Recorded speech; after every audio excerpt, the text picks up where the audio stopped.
E aí, pessoal, mais uma aula. Mais uma aula, chegando ali nas retas finais, né? Falando aí da física nuclear, Justamente. né? Algo diferente, algo novo, algo que está na atualidade, até interessante, né? Para quem vai fazer aí Enem, quem sabe, né? Fale um pouquinho sobre isso, né? Armas, energia, produção energética, produção bélica, né? Então, tudo isso pode ser conteúdos que podem ser contemplados até na redação, né? O mais certo é que sempre tem uma questão ou outra sobre isso. Sim. Né? Nós temos uma parte da física clássica e da física contemporânea, né? Nem física moderna, sobre física moderna, mas nós estamos na idade contemporânea, não na idade moderna. Né? Então vamos começar. Iniciando aí, falando da física nuclear, parte 1. Núcleo atômico, massas e dimensões nucleares, né? Entender qual é esse tamanho. Algo que você não consegue ver, mas tem experimentos que comprovam essa estrutura do átomo. A radioatividade, como eu falei, né? A produção, aí vai para vários ramos. Decaimento radioativo, radiação alfa e beta. Fissão, que são as usinas nucleares e a bomba atômica, é fissão. E tem a fusão nuclear, que é um tipo de energia que está sendo... estão aos poucos evoluindo para tentar produzir. Se conseguir, vai ser vamos dizer, a produção vai ser barata, né? Enorme de energia, isso. Não barata, uma quantidade enorme de energia com... Acaba esse problema, vamos dizer assim, mas aí tem outros meios também, né? Rejeito radioativo, né? O que acaba ficando aí da fissão, no caso, né? E acidentes nucleares que já ocorreram. Bom... Habilidade de reconhecer características físicas e parâmetros de movimento de veículos, corpos celestes e outros objetos diferentes, de diferentes linguagens e formas de apresentação. A física nuclear, né? Um pouco de história, né? Então, bora lá. A física nuclear é a área da física que estuda as propriedades e interações dos núcleos atômicos, assim como os mecanismos básicos das reações nucleares com nêutrons e outros núcleos.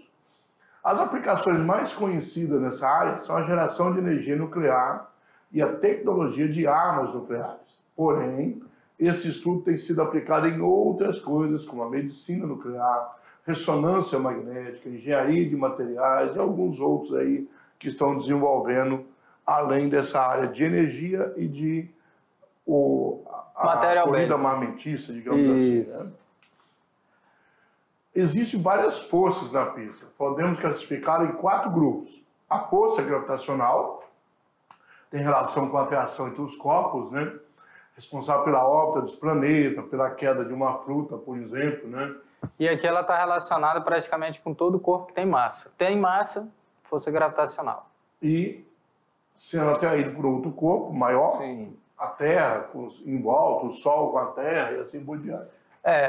Exatamente. Então, pessoal, quando fala assim, força gravitacional, aí vamos dizer do macro, né? Falar assim mais do macro. Se tem um planeta, ele atrai as pessoas. 2 pessoas se atraíram, vão colar ali da força gravitacional. Isso não existe, né? Essa atração é outra. Mas a atração gravitacional da Terra com a pessoa é grande, porque a massa da Terra é muito grande. Tem o Sol, que atrai os outros planetas, está girando ao redor, a Lua girando ao redor da Terra, então força gravitacional tem a ver com massa. Então, se tem massa... Inclusive com as duas massas, né? Multiplicação das duas. Então, a Terra com uma massa muito grande gera uma força gravitacional, que é a mesma força que a pessoa gera com a Terra, porque é de ação e reação. Isso, e até falamos, né, que essa questão da massa é uma deformação no tecido do espaço, né, que acaba ocasionando essa questão da gravidade aí. Então, aceleração da gravidade, corpos são atraídos, então é uma explicação universal, né? Então, e não confundir com a aula de ondas gravitacionais. Isso, é diferente. Força gravitacional. A onda já é uma deformação, mas é quase que imperceptível, né? Mas vamos lá, continuando. Aí tem a outra força, né? Tem 2 forças aqui. Na força eletromagnética, nós dividimos ela em força nuclear fraca e força nuclear forte.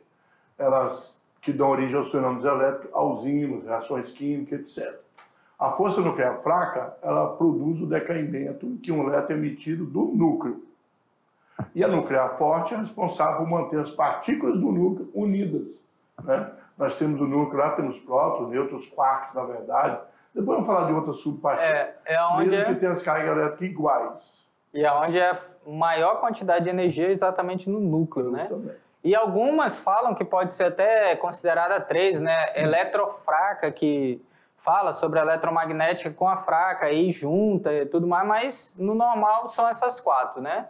E podem ser que eles achem essa definição de 3, quando junta eletromagnética com a fraca, aí tem a forte e a gravitacional. Mas pode acontecer de aparecer só 3, mas disseram que é 4. Então, entender aí que foi uma junção. Tem o sistema gravitacional, o eletromagnético e o nuclear. Só que o nuclear divide em 2. Em 2. A parte fora do núcleo e a parte dentro do núcleo. Bom, a física nuclear surgiu a partir da descoberta da radioatividade em 1896 pelo físico, né, francês Antoine-Henri Becquerel. Aí o nome, hein? Becquerel. Após o século XX, a física nuclear passou a se desenvolver bastante. Construiu-se o primeiro reator nuclear, que foi destinado à pesquisa científica, e a fabricação da primeira bomba atômica foi construída logo em seguida. Atualmente, após a Guerra Fria, né, a pesquisa em física nuclear tem tido mais foco nas áreas não bélicas, né? Vamos dizer assim, a parte que é mostrada, né, a produção de energia e tudo mais, como a física de partículas, a medicina nuclear e a cosmologia. Porém, não podemos negar que ainda existem centros de desenvolvimento de armas nucleares, que até está um pouco em alta aí, falando um pouquinho, né, dessa guerra aí. Os mísseis, ultimamente é mais os mísseis, né? Isso. O núcleo atômico, nós vamos falar das massas e das dimensões nucleares, do núcleo. Nuclear vem de núcleo, né? Isso. O núcleo atômico é constituído por prótons, que possuem carga elétrica positiva, e nêutrons, que possuem ambas as cargas elétricas. A gente fala que é neutro porque as cargas são iguais, negativa e positiva, e uma anula a outra. Por isso. Isso. Não é que ele não tem carga elétrica, né? A gente falava que era neutro. Neutro? Ser neutro, a pessoa ser neutro não quer dizer que não tem opinião. É que a opinião dela, ela não concorda e nem discorda com as duas antagônicas, né? Ela Na pensa verdade, diferente. é mais ou menos por aí. Então, ele tem, só que não faz efeito, né? O próton tem carga, o nêutron tem carga, só que no nêutron, vamos mostrar na aula por que se anula. Ele se anula. Cada próton do núcleo tenta afastar outro próton, devido à repulsão elétrica. A gente fala que cargas iguais se repelem. Só não faz por existir uma outra força de atração entre os nêutrons e os prótons. Olha bem, acaba se atraindo os nêutrons e os prótons, mantendo aí, parcialmente, contrabalançando a repulsão elétrica de próton e próton. É por isso que os prótons não se repelem e vão se afastando do núcleo, né? Exatamente. Quando fala do núcleo, não dá mais para falar de interação aí, tipo assim, fala elétrica. Que aí dizer, mas como que fica? E já vai ter outras formas de nomenclatura, explicar como é que é. Vai ter a questão dos quarks, como eles são distribuídos, como eles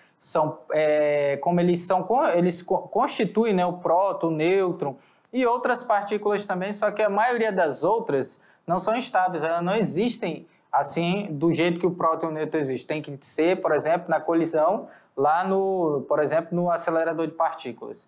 Os quarks em conjunto, né? Exato. E os quarks, eles nunca vão ser vistos sozinhos, eles têm que estar juntos. Até se você tentar separar, é mais fácil você criar mais 3 quarks do que conseguir separar aqueles, é impossível. Então é essa questão da liberação da energia. Certo? Isso mais aí. Alguma coisa? Não, podemos continuar, que a gente vai falar um pouquinho. Mas aí a gente vai falar exatamente dessa questão do quark, como é o sinal dele, para entender melhor. Só que aí lembrando que dentro do núcleo não vai se falar de força elétrica. Termina a aula agora, aí não vai ter para frente a curiosidade. Não vai falar de força elétrica lá dentro, a gente vai falar de outros termos aí.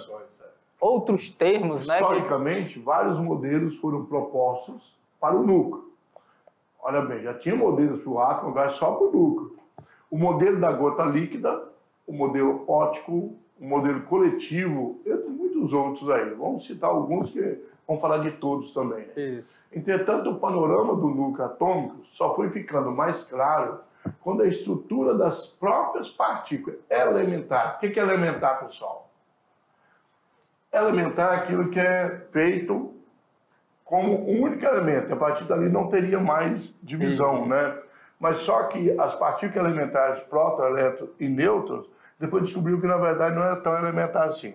Mas por que o próton ainda é elementar? Porque ele é formado de quarks. Mas os quarks, como nós falamos aqui há pouco, eles não têm sozinho, não tem um quark em algum lugar sozinho. Dentro do próton tem, dentro do nêutron tem, mas não estão sozinhos. Então, o elétron é realmente, até agora, elementar. Não tem nada dentro dele. Ele não é uma pode partícula. ser dividido, né? Ele é como, justamente uma divisão. Isso. O próton ainda pode ser dividido e o nêutron também. Mas como só existe daquele jeito, ainda é considerado elementares. Isso. E tem partículas que são elementares, até partículas que chegam a ser do tamanho de um átomo mesmo. No entanto, não tem como ela existir naturalmente, como nós falamos aqui. Só naquela questão do colisor, né, de partículas. Aí você consegue... Microsegundos, né? Milionésimo de segundo, praticamente, é só aparelhos para conseguir detectar. Então, eles não vão existir, como foi falado, naturalmente. Aí vai falar de antipartícula, que a gente vai comentar, vai falar de antimatéria. Ah, mas existe? Existe. Só que, pensa, entrou em contato com qualquer matéria, a matéria com a antimatéria, ela se aniquila. Então, não dá para existir as duas. Então, tem toda uma situação de produção. Dá para produzir, mas hoje ainda é muito pouco para não conseguir manipular. Que até em contato com o ar, ela vai acabar se desintegrando. Que tem partículas, né? É uma matéria. Então, vamos lá, continuando. Tem aquele filme, né? Código da Vinci, que eles colocam aquela quantidade de antimatéria. Aquilo ali é meio fantasioso, né? Mas trata um pouco do assunto. Então, essas partículas elementares que são próton e nêutron, não fala do elétron aí porque não foi dividido, né?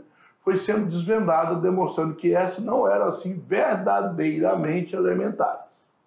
As forças de coesão nuclear foram propostas primeiramente com base nos modelos de Morse e Peirce, como integrantes da chamada cola nuclear, como se fosse uma cola para poder manter aquilo unido, né? Já que tem várias coisas juntinhas ali, então precisava ficar unido. Entretanto, os modelos atômicos mais recentes explicam que prótons e nêutrons compartilham uma subpartícula, o gluon. Então, eles compartilham essa subpartícula. Que esse gluon aí é a interação, né? Esse gluon é uma maneira interessante de explicar em seguida aqui.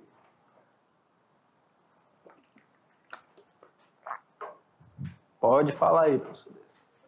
No próximo slide, nós vamos falar uma coisa bem interessante. Diz assim, um próton e um nêutron, eles se comportam como dois cachorros brigando por um osso. Só para você ter uma ideia melhor, né? Ora, o osso, o gluon, está com o cachorro, que é o próton, e ora está com outro cachorro, que é o nêutron. E assim eles se mantêm próximos. Então, é como se ficasse soltando de um para o outro, né, Mac? Isso, a interação entre eles nessa... Vamos dizer, essa corda aí, né? Essa interação. É algo interessante. Pessoal, dá uma olhadinha aqui. O que aconteceu? Nós falamos assim, entre o elétron e o próton, existe essa atração, positivo e negativo. Beleza. Entre o próton e o nêutron, essa interação vai ser chamada de gluon. Essa interação que... Esse fica hora com um, hora com o outro, nesse negócio fica acabando unindo ele, deixando eles ali próximo um dos outros. Aí essa ideia do cachorro aí, isso, né? É o que deixa eles, essa coesão que deixa eles juntos. Você entende dois cachorros brigando por causa de um osso, né? Isso. Então, mais ou menos isso. No nível subatômico. Então, agora não vamos falar mais de a força elétrica. Vamos falar dessa interação que é o gluon, né? Então, vamos lá, continuando. E aí você vê que, como são diversos prótons e diversos nêutrons, a disputa envolve todas as partículas. E elas se mantêm unidas. Fica disputando e acaba nessa disputa, ficam juntinhas ali. Essa união enfraquece se o átomo for muito grande, como no átomo de urânio. Por isso que o urânio é instável, né? Ele pode se transformar em instável, onde nós podemos tirar aquela energia nuclear, porque ele é muito grande e essa união entre eles acaba se enfraquecendo. Isso. Esses átomos muito grandes são instáveis e podem perder partes de si. Aí nós chamamos de desintegração radioativa. Você sabe que o urânio pode se transformar em chumbo, né, professor Mac? O plutônio, né, pode transformar em chumbo, né, com o tempo. Com o tempo. Perdendo a desintegração, ele transforma em chumbo. E o chumbo não é radioativo. Inclusive o chumbo protege da radiação, justamente por isso. Perdeu toda a capacidade de liberar, né, liberar elementos e também radioativos. Acaba bloqueando, né? Que é usado o chumbo, né, para proteger contra a radiação. Então existem vários modelos para explicar como o átomo é constituído. Os primeiros, como o de Dalton, tratam o átomo como uma esfera maciça, homogênea e indivisível. O átomo... Era a ideia de dividir até um ponto que não desse mais para totalmente oposto ao fenômeno radioativo conhecido. Radioatividade provoca alterações no núcleo. Em alguns casos, ele pode ser quebrado para formar novas substâncias. E aí seria a fissão, né, que poderia fazer com que, bombardeando aí, nós temos tanto a usina nuclear como a bomba atômica. O modelo de Thomson, né, explica a presença de cargas elétricas no átomo, que ainda é tido como esférico. E a presença de nessa época do Thomson, tá? A presença de um núcleo só começou a fazer parte dos modelos atômicos posteriormente a Rutherford, né? Quem estuda química aí, com os professores de química, vê esses nomes frequentemente. Rutherford, Bohr, né? É. Então, as dimensões aí, pensar o tamanho de um átomo, né? Que é o modelo de, como se fosse aquele pudim de passa, né? Tem a esfera e ali grudadinho tem as cargas. Da experiência de Rutherford originou o modelo atômico já mencionado e que foi sistematizado por Bohr. Então, Rutherford Bohr, né? Lá na química eles estudam esse modelo. O modelo anterior proposto por Thomson consistia numa mistura homogênea de prótons e elétrons. Esse modelo passou a ser conhecido como o modelo do pudim de ameixa, né? Pudim de ameixa, falei passa, né? Mas vamos trocar a ameixa pela passa. Os prótons representavam o pudim e os elétrons eram as ameixas. Então aí mostrando 0,1 nanômetro. Então, praticamente... Nós já explicamos numa aula anterior aí que se o nanômetro fosse uma bola de futebol, a moeda de 1 centavo seria o tamanho maior que a Lua, e aqui não é 1 nanômetro, aqui é 10% de 1 nanômetro ainda. Exatamente. Então, aí praticamente impossível de ser observado. Aqui algo interessante, pessoal, dá uma olhadinha. O que acontece? Quando você tem um modelo e ele é aceito, tudo bem. Aí aparece um fenômeno que aquele modelo não explica. O cara fala, pô, mas se é desse jeito, por que está acontecendo? Não deveria. Aí o que acontece? Não, então tem alguma coisa diferente, tem algo a mais aí. Aí o que aconteceu? Foi evoluindo. Veio outro modelo. Aí chegou um ponto e disseram, não, mas isso aqui não explica esse fenômeno. Por que está acontecendo? Aí foi evoluindo, então, até chegar nos modelos mais... É possível que evoluiu muito mais ainda com o passar do tempo. Com certeza vai, né? Daqui um dia, quem sabe, viajar no tempo... Viagens espaciais um pouco mais rápidas, sei lá, né? Aí dizem, né, aquela questão do teletransporte, já conseguiram com fóton, né? Agora não, ainda não com matéria. Fóton já é mais... Vamos dizer assim, a reportagem diz que conseguiu, né? Mas é energia, né? É fácil você pegar energia e jogar para lá. Agora, desconstruir uma estrutura e construir de novo, né? Não, diga assim, é mais fácil que a matéria, porque a matéria você tem que desconstruir e construir. Imagina, desmonta aqui e monta tudo errado do outro lado. Aí não tem como, né? o gabarito. Exatamente. Vamos lá, continuando então. Para montar aí é complicado, não é só desmontar. Várias partículas eram espalhadas em seus ângulos enormes, né? Então está aqui o modelo. E algumas eram até espalhadas para trás. Por tudo que se sabia da teoria do eletromagnética, e se o modelo de Thomson fosse verdadeiro, olha só, os desvios das partículas alfa deveriam ser bem menores a partir do espalhamento dessas partículas. Rutherford estimou o raio do núcleo, considerando que este é aproximadamente igual à distância mais próxima ao núcleo atingido pela partícula alfa. Aí é questão de bombardear, ver as trajetórias dessas partículas e mensurar aí, através do desvio, qual é o raio, né, do átomo. Falando de energia de ligação, a tabela abaixo apresenta as massas de 5 núcleos leves e do nêutron. Então aí os símbolos, né, próton, a massa dele, Lembrando que o hidrogênio aí, né, que o hidrogênio é um próprio, por isso que o hidrogênio e o hélio são os menores, por isso que fizeram experiência com eles, né? Uhum. O nêutron, né? O deuteron, que é o hidrogênio um pouco, mas tem o trítio ainda, né? Que é o hidrogênio da água pesada das usinas nucleares, né? Da fissão nuclear, né? E aí tem o hélio e a partícula alfa, que é composto do hélio, né? Então, utilizando os dois, que é um, né? O hidrogênio é 1, o hélio é 2, né? Você vê. Aí imagina aqui, se você pegasse aí um maior. explicando, né? O que é esse AMU, né? AMU, é unidades de massa atômica, né? Isso. Então, aí, dando essa classificação. Mas aqui é só para mostrar essa questão aí. O isótopo de carbono aí, que o carbono é muito utilizado em experiência, né? Sim. Bom, isso aqui... 1/12 da massa do isótopo de carbono, né? Que é chamado de unidade de massa atômica, é o AMU, né?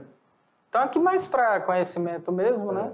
Para ter uma noção da questão da massa. Porque em inglês é Atomic Mass Units, né? Unidade de massa atômica, que em inglês é AMU. Agora o inglês ficou bom, hein?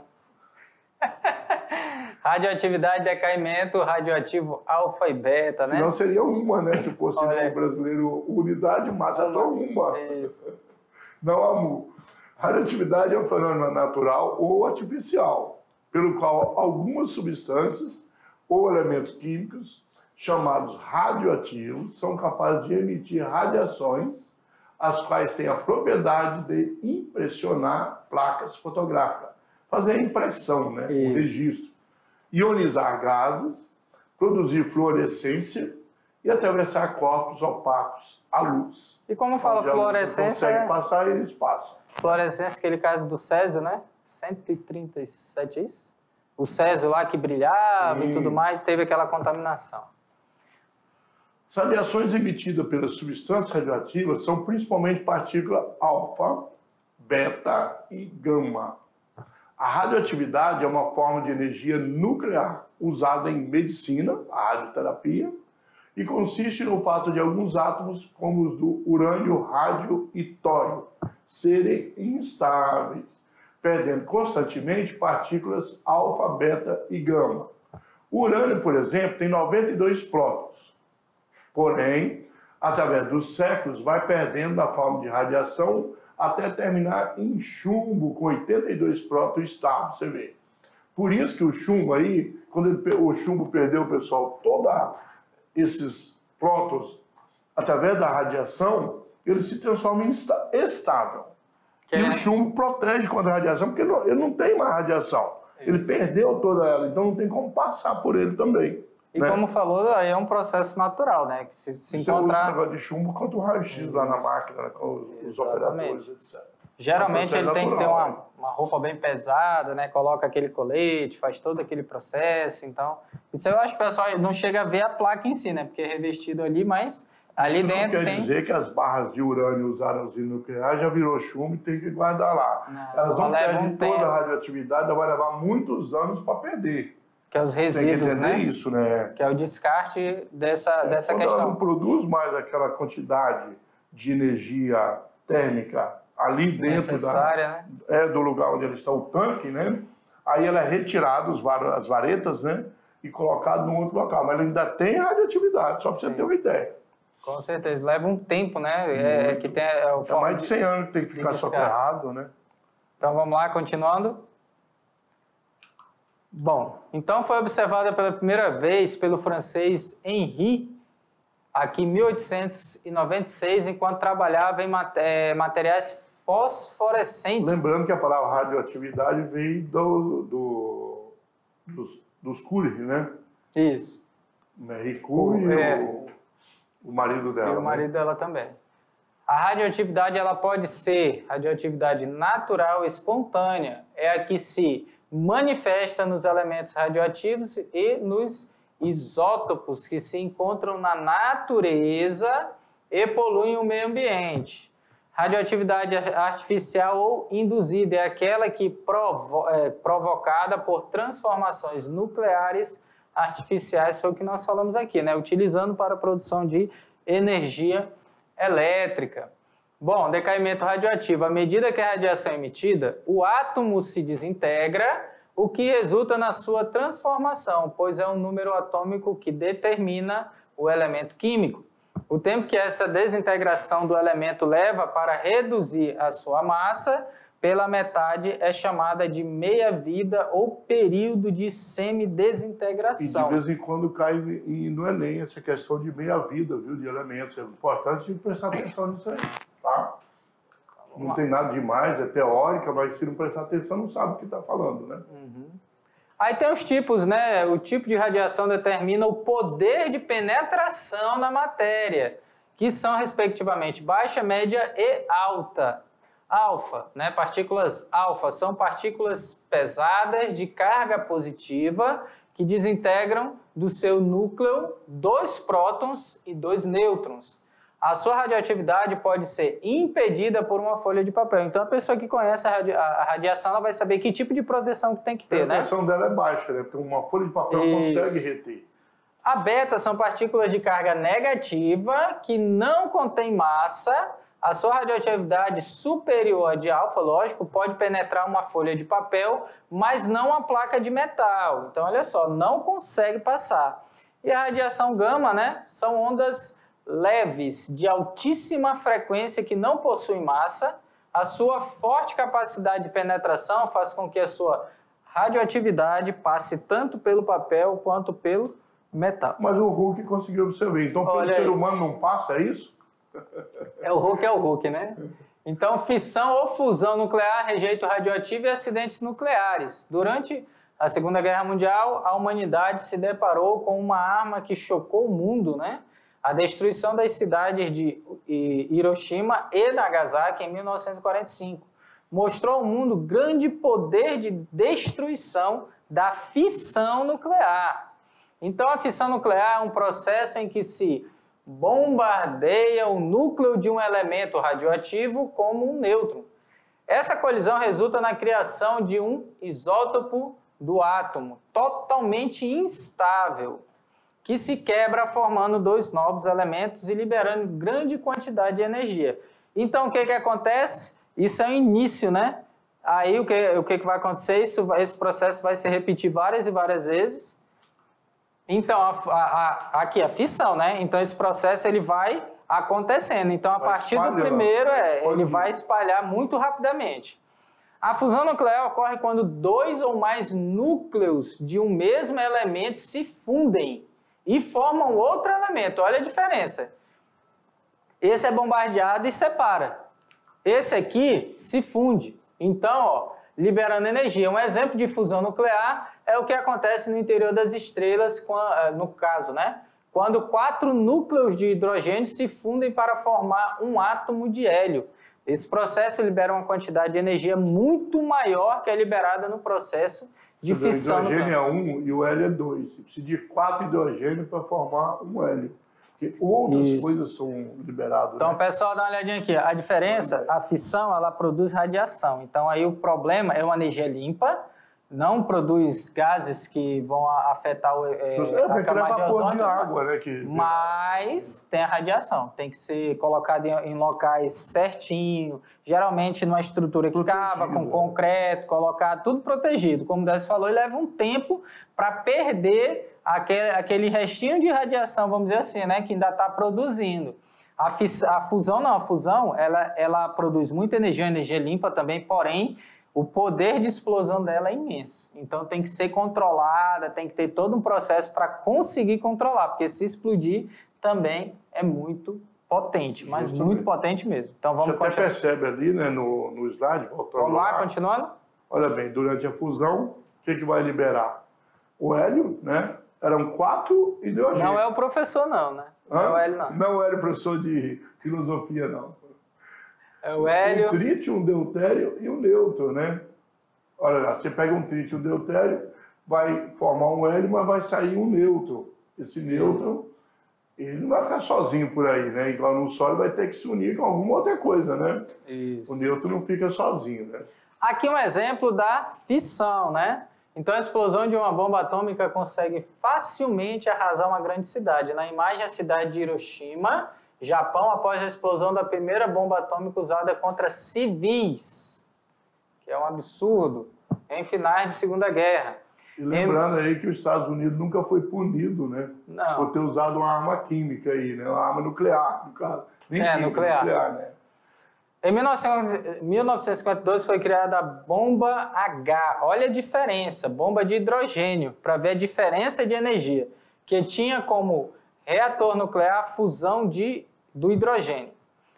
Essa incrível arma de destruição gerou, em seu primeiro experimento, uma energia cerca de 1000 vezes maior do que a bomba atômica, a bomba A de fissão nuclear.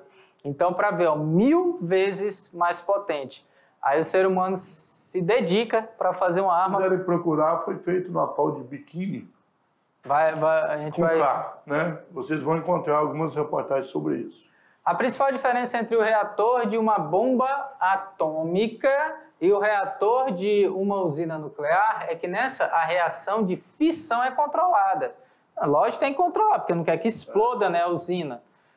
E acontece sempre em quantidades suficientes para aquecer a água. Então é controlada, que irá evaporar e girar as turbinas da usina.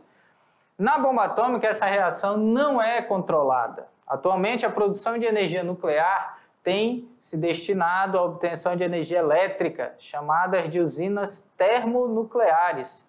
Esse nome se dá em razão do aquecimento dos nêutrons usados para a fissão do núcleo de átomos como o urânio 235, né?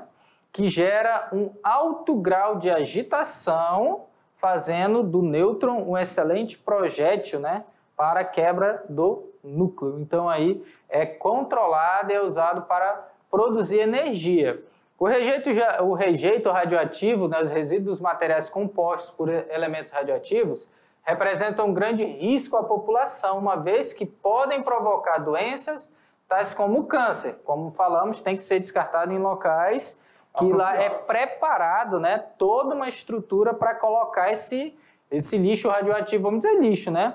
Esse rejeito radioativo. Diversas áreas, medicina, engenharia, antropologia, entre tantas outras, fazem uso de materiais que contêm radioatividade. Assim, os cuidados com os resíduos são indispensáveis para que esse tipo de lixo não contamine o ambiente ou ainda resulte em acidentes nucleares. Aqui, né, a energia nuclear corresponde hoje a 17% apenas da geração de energia elétrica mundial.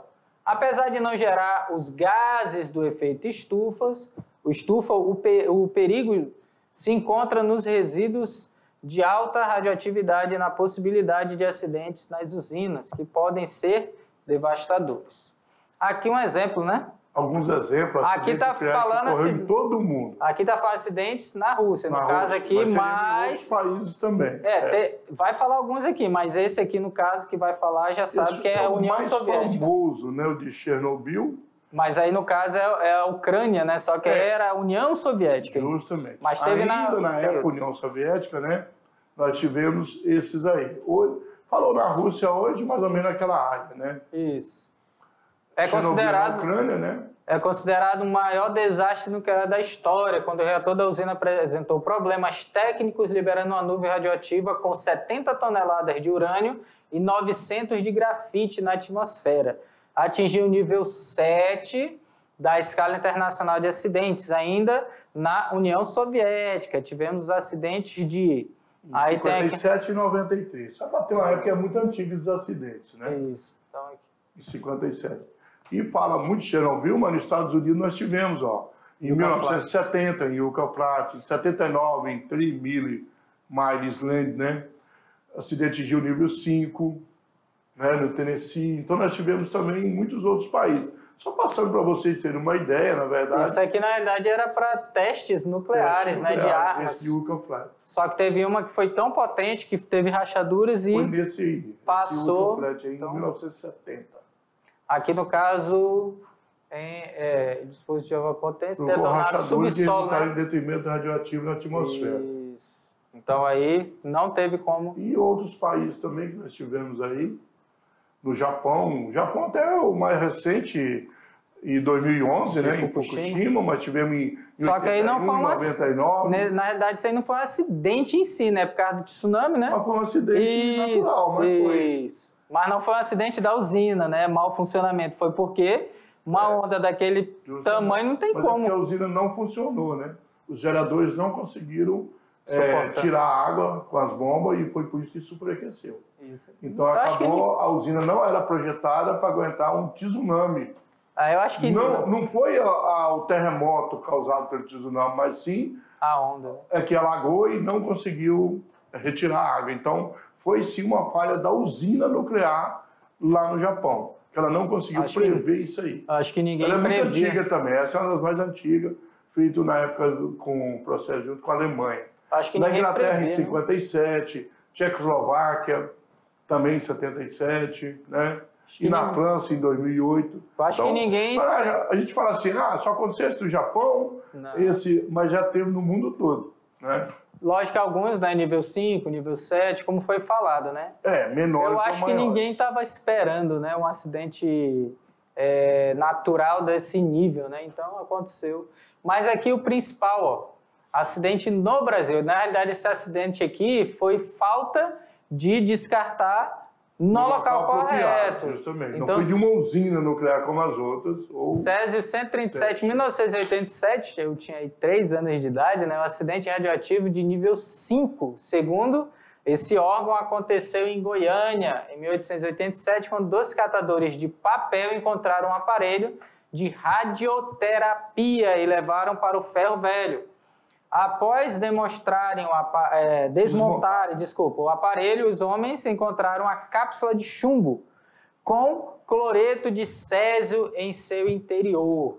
O chumbo vai proteger, mas abriram, né? Isso. O que aconteceu aqui? O local que era o Ferro Velho. Mas o que aconteceu?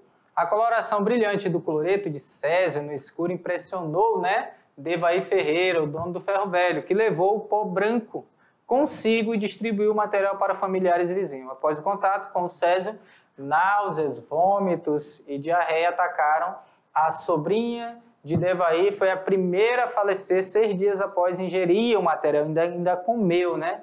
Ao todo, 11 pessoas morreram e mais de 600 foram contaminadas. Olha só, a exposição à radiação atingiu 100 mil pessoas.